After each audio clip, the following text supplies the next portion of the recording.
کا دن آیا.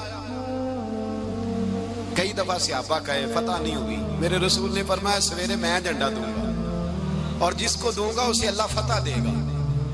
حضرت سیدنا ابو ہریرہ کہتے ہیں میں نے کان میں پوچھا, میں نے کہا حضور وہ کون ہے جس کو آپ جھنڈا دیں گے؟ چلے مجھے کان میں بتا دیں وہ کون ہے. تو حضور نے فرمایا اس کا تعارف یہ ہے کہ وہ خدا سے بھی پیار کرتا ہے, محمد مصطفیٰ سے بھی پیار کرتا ہے. حضور کوئی ایک تعارف اور, تو حضور نے فرمایا خدا رسول بھی اس سے بڑا پیار کرتا ہے. حضرت علی صحابہ کہتے ہیں سارے منتظر رہے. حضرت عمر کہتے ہیں میں سویا ہی نہیں ساری رات کہ میرے ہاتھ جھنڈا آنے والا, سویرے مجھے ملے گی فتح کی ندید اور خوشخبری. فرماتے ہیں میں سویا ہی نہیں. حضرت علی سے پوچھا آپ کدھر تھے؟ جناب علی شیر خدا رضی اللہ تعالیٰ عنہ فرماتے ہیں میں تو اپنے کمرے میں سو رہا تھا, میری تو آنکھوں میں تکلیف تھی, میں سویا ہوا تھا. پتہ کیا بنا, کوئی آیا لے کے چلا گیا, کوئی عمر بھر بھی نہ پا سکا. میرے مولا تجھ سے گلا نہیں, یہ تو اپنا اپنا نصیب. حضور سید عالم صلی اللہ علیہ وسلم نے فرمایا این علی ابن ابی طالب, علی ابن ابی طالب کو بلاؤ. حضرت علی رضی اللہ تعالیٰ عنہ آئے تو آنکھوں کے اوپر ہاتھ رکھے ہوئے کہ یا رسول اللہ میری آنکھوں میں درد ہے. فرمایا ہاتھ پیچھے کر, اللہ نے تیرے ہاتھ پہ فتح لکھ دی ہے, پیچھے کر ہاتھ. حضرت علی کہتے ہیں حضور نے لعاب دہن لگایا میری آنکھوں پہ, مجھے پہلے سے بھی زیادہ بہتر نظر آنا شروع ہو گیا. حضرت علی شیر خدا ایک ہاتھ میں تلوار, ایک ہاتھ 40 گز اونچا تھا خیبر کا دروازہ, 40 گز چوڑا تھا. حضرت علی شیر خدا کہتے ہیں میں اللہ اکبر کے نعرے لگاتا میدان میں گیا, اللہ اکبر کے نعرے. میں رسول اللہ کا بھیجا گیا تو میں شان سے گیا کہ میں نے سیدھے ہاتھ میں تلوار تھی, الٹے ہاتھ سے پکڑ کے میں نے 2-3 دفعہ دروازے کو ہلایا اور اللہ اکبر کہہ کہ جب میں نے پھینکا تو 40 گز دور جا کے گرا. 40. حضرت علی نے نا کوفے میں دعوت کی لوگوں کی, جب آپ امیر المومنین تھے دعوت کی, سب لوگ آئے. ایک نوجوان آیا جس نے شورا سنا تھا پر حضرت علی کو دیکھا نہیں تھا, اور حضور نے فرمایا نظر الی وجہ علی عبادہ, میرے علی کا چہرہ دیکھنا بھی عبادت ہے. تو ایک صحابی نے کہا حضور جو نہ دیکھ سکے, فرمایا ذکر علی عبادہ, ان کے لیے علی کا ذکر کرنا عبادت ہے, علی کا تذکرہ کرنا بھی ان کے لیے عبادت. حضرت علی کو دیکھا نہیں تھا. جوان کہتا جب میں آیا نا میں نے لوگوں سے پوچھا وہ بوڑھے مولا علی کدھر ہے جنہوں نے خیبر کا دروازہ توڑا تھا, بڑی شہرت ہے, کدھر ہے؟ کہتے حضرت علی صاحب نے بیٹھے تھے, مجھے کسی نے کہا وہ بیٹھے ہوئے. میں گیا تو حضرت علی اخروٹ کھا رہے تھے, تو پورا زور لگا رہے ہیں تو اخروٹ کوئی نہیں ٹوٹتا, پورا زور 2-3 دفعہ, کبھی اس دانت میں کبھی اس دانت میں, ٹوٹتا ہی نہیں. کہتے میں ہنسنے لگا تو حضرت علی نے مجھے پاس بلایا, کہا بیٹے ادھر آ. تو میں گیا تو کہنے لگے کیا سوچ رہا ہے؟ کہتے میں ڈر گیا. میں نے کہا حضور کچھ بھی نہیں. لیکن نہیں جو سوچ رہا تھا تو بتا. میں نے کہا نہیں کچھ نہیں. فرمانے لگے میں بتاؤں تو کیا سوچ رہا تھا؟ بتاؤں؟ کہ حضور بتائیے. آپ فرمانے لگے تو سوچ رہا تھا بابے سے اخروٹ تو ٹوٹتا نہیں, خیبر کیسے توڑ دیا تھا؟ تو سوچ رہا تھا کہ اس سے اخروٹ تو ٹوٹتا نہیں تو خیبر کیسے توڑا تھا؟ فرماتے ہیں میں نے کہا میں یہی سوچ رہا تھا. یہ جب عرض کیا نا تو فرماتے ہیں شیر خدا کا رنگ ہی بدل گیا. پہلے مسکرا رہے تھے پھر انداز بدل گیا. انہوں نے اپنے منہ سے وہ جو خروٹ لگا تھا جھاڑا, ہاتھ منہ جھاڑے, امامہ سیدھا کیا اور فرماتے ہیں شیر خدا بن کے بیٹھ گئے. کہنے لگے بیٹے اخروٹ کو چھوڑ, کوئی خیبر آ تو لا, میں ابھی بھی توڑنے کو تیار ہوں. خیبر کوئی ہے تو لا, میں ابھی بھی توڑنے کو. دیواریں ہلتی رہتی ہیں اور در کانپ جاتا ہے. علی کا نام سن کے اب بھی خیبر کانپ جاتا ہے. میں تو اس کو چھوڑ اخروٹ کو تو لا. کہتے ہیں میں نے کیفیت دیکھی تو حضرت علی کا تو رنگ ہی بدل گیا. میں نے کہا واقعہ یہ توڑ ڈالیں گے, یہ خیبر آج بھی یہ توڑ ڈالیں گے, کیفیت ہی بدل گئی. فرماتے ہیں شیر خدا مسکرائے, کہنے لگے بیٹا ڈرنا, مسئلہ سمجھ. کہا حضور کیا ہے؟ آپ فرمانے لگے اخروٹ میں جسم کی قوت سے توڑ رہا ہوں اور خیبر میں نے اپنے ایمان کی قوت سے توڑا تھا. میرے ایمان میں آج بھی بڑی قوت ہے. آج بھی اگر کفر للکارے گا, آج بھی اگر دین کا دشمن للکارے گا, علی کا جذبہ جہاد آج بھی بڑا جوان ہے. غیرت ایمانی آج بھی بڑی, دین کے ساتھ وفا کا رشتہ آج بھی بڑا میرا جوان ہے. تو بتا کوئی خیبر توڑنا ہے تو حضرت علی شیر خدا, ہر جگہ قربانی حضرت علی کی. جب مدینے میں نا حضور نے سب کو انصار اور مہاجرین کو بھائی بھائی بنا دیا تو حضرت علی چپ کر کے کھڑے ہیں. حضور نے فرمایا کیا سوچ رہے ہو؟ کہا حضور مجھے بھی تو کسی کا بھائی بنائے نا.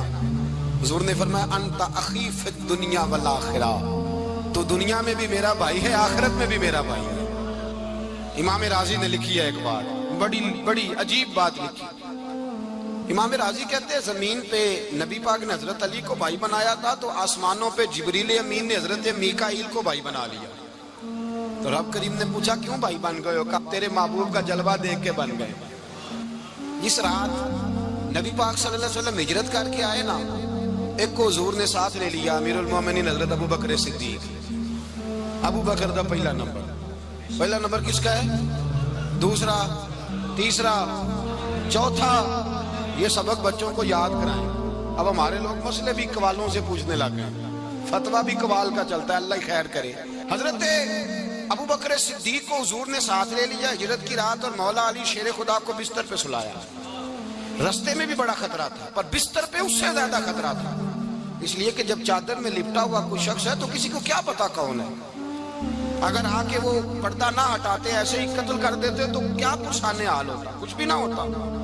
امام راضی کہتے ہیں رب کریم نے فرمایا جبرائیل میکائیل تم دونوں کہتے تھے ہم بھی بھائی بھائی بن گئے ہیں، بتاؤ تم میں سے کوئی ایک دوسرے پہ جان قربان کرے گا جان؟ فرشتے خاموش ہو گئے. تو رب نے فرمایا اب نیچے ذرا جلوے تو دیکھو، علی میرے رسول پہ جان قربان کر رہا ہے، جاؤ دیکھو نا جا کے جلوے، تم تو بھائی بھائی بنے تھے. فرشتے عرض کرنے لگے مولا ہماری ڈیوٹی کیا ہے؟ فرمایا اب تمہاری ڈیوٹی یہ ہے کہ تم جاؤ زمین پہ 2 تلواریں لے لو اور علی کی چارپائی کے اوپر کھڑے ہو جاؤ، اس نے میرے مصطفیٰ پہ جان قربان کی ہے، اس کی جان کی حفاظت کرو. وہاں کھڑے ہو جاؤ. فرشتے بھی کرتے ہیں تعظیم میری، فدا ہو کہ ان پر یہ عزت ملی ہے. حضرت شیر خدا مولا علی ہر میدان میں اول، ہر جنگ میں پہل.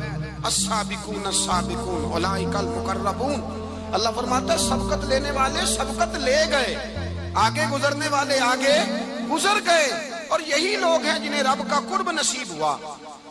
حضرت علی نے مکان نہیں بنایا، ساری زندگی مکان نہیں بنایا، کوئی کاروبار نہیں کیا ساری عمر. اب اس پہلو پہ بھی ذرا غور کریں. حضرت علی رضی اللہ تعالیٰ عنہ نے کوئی بینک بیلنس نہیں بنایا. صحابہ کرام علیہم رضوان فرماتے ہیں بڑے بڑے رشتے آئے سیدہ فاطمہ کے لیے، بڑے بڑے امیر کبیر لوگوں. حضور نے فرمایا میں رب کے فیصلے کا انتظار کر رہا ہوں. ایک دن تینوں یار ان لوگوں کا خلوص دیکھے مولا علی کے ساتھ، حضرت ابو بکر، حضرت عمر، حضرت عثمان. حضرت علی ایک یہودی کے باغ میں مزدوری کر رہے تھے تو وہاں گئے اور جا کے کہا علی تو حضور سے سیدہ فاطمہ کا رشتہ کیوں نہیں طلب کرتا؟ تو حضرت علی کہنے لگے بھائیو نہ مکان ہے، نہ گھر ہے، نہ کچھ ہے، رشتہ کیسے مانگ لوں؟ کہا تو جا تو صحیح، ہمیں تو لگتا ہے رسول پاک تیرا انتظار کر رہے ہیں. مولا علی شیر خدا کہتے ہیں میں گیا اور جب میں حضور کی بارگاہ میں گیا تو انہوں نے مجھے یار تھے نا تیار کر کے بھیجا، مجھے لفظ بھی سکھائے کیا کہنے ہیں. لیکن جب میں وہاں پہنچا نا تو میرے اندر طاقت ہی ختم ہو گئی بولنے کی. سلام لے کے تو حضور کے پاس بیٹھ گیا. حضور نے فرمایا علی کیسے آئے ہو؟ تو میں خاموش. پھر پوچھا کیسے آئے ہو؟ میں خاموش. پھر پوچھا کیسے آئے ہو؟ میں خاموش. کہتے دلوں کا حال جاننے والے رسول نے فرمایا علی فاطمہ کے لیے آئے ہو؟ فاطمہ کے لیے آئے ہو؟ تو حضرت علی کہتے ہیں میرا جواب بڑا نرالا ہے. میں نے کہا حضور وہ تینوں میرے پاس باغ میں گئے تھے، وہ تینوں گئے تھے، مجھے انہوں نے بھیجا ہے. کہتے ہیں رسول پاک مسکرا دیے، فرمایا علی انہوں نے نہیں تجھے بھیجا، رب کریم نے فاطمہ کا تیرے ساتھ نکاح کر دیا ہے، تیرے لیے فیصلہ ہو گیا ہے، فاطمہ کا تیرے حق میں فیصلہ ہو گیا. حضرت علی سیدہ فاطمہ کو بیاہ کے لے گئے تو حضرت زید بن حارثہ کے مکان میں کوئی مکان نہیں. وہ بھائی تو دولت دیکھ کے بیٹی کی شادی کرتا ہے، سرمایہ دیکھ کے پھر دعا کراتا ہے، دعا کریں اللہ میرے داماد کو ہدایت دے دے. میرے رسول نے بیٹی کی شادی کی تقوی دیکھ کے، پرہیزگاری دیکھ کے، دینداری دیکھ کے اس شخص کو بیٹی دی جو السابقون السابقون کے درجے میں شامل، جو ان الذین آمنوا وعملوا الصالحات اولئک هم خیر البریہ کے درجے میں شامل، ان کو اپنی بیٹی دی. حضرت علی شیر خدا رضی اللہ تعالیٰ عنہ فرماتے ہیں کہ سیدہ فاطمہ الزہرا کو میں بیاہ کے لایا، سارے گھر کے کام حضرت فاطمہ نے کیے. میں مزدوری کرتا 2 گھنٹہ یا 1.5 گھنٹہ، زور سے اثر کے درمیان کام کرتے. 2 کلو کھجوریں ملی تو مولا علی نے اٹھا کے اپنی کمر پہ رکھی، باغ کا مالک کہنے لگا علی تھوڑا کام اور کر لو. فرمایا 2 کلو ہو گئیاں بڑی ہیں, 1 کلو میرے بچے کھائیں گے, 1 کلو مدینے کے غریب بچے کھائیں گے. تو کہا علی کل کیا کرو گے؟ فرمایا کل جو رب زندگی دے گا وہ روزی بھی دے گا. تو بندہ مشورہ دینے لگا. مشورہ بھی ہوتا ہے نا قریب سے, مشوروں والے بھی بڑی خرابی کرتے ہیں اللہ ماشاءاللہ. کہا علی جائز پیسے تو کٹھے کر لینے چاہیے, کیا حرج ہے, جائز کٹھے کر لیں. تو شیر خدا نے ایک جملہ کہا پر شیروں جیسا کہہ دیا.